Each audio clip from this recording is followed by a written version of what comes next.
sang kancil dan sang buaya. 3 kali saya tajuk tu. Lepas tu tak ingat. Okey, dah sedia? Okey, tolong beri kerjasama untuk jangan membuat bising. Dengan sukacitanya dipersilakan. Tolong senyap.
Raja ingin tahu seberapa banyak buaya yang ada di sini. Jadi, kamu semua perlu beratur lurus daripada sini hingga ke seberang sana. Biar saya kira.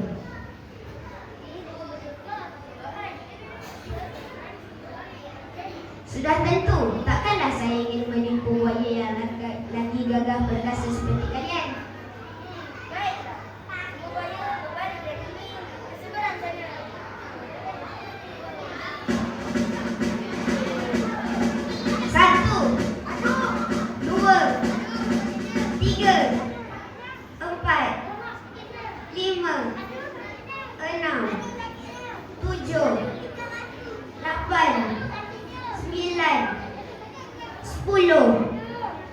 Terima kasih wahai buaya.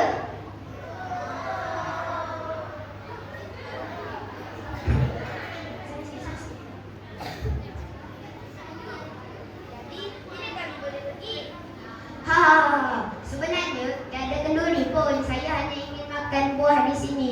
Terima kasih kerana jadi jambatan kesempatan untuk saya.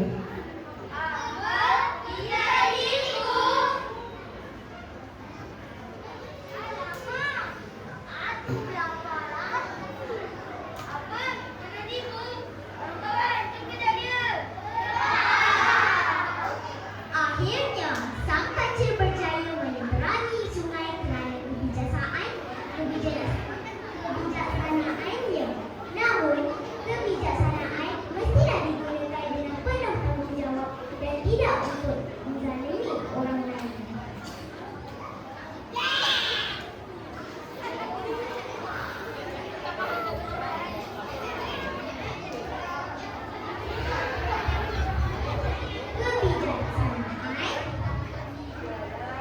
Kebijaksanaan ialah anugerah. Kejujuran menjadi pedoman. Hormati semua walau berbeza.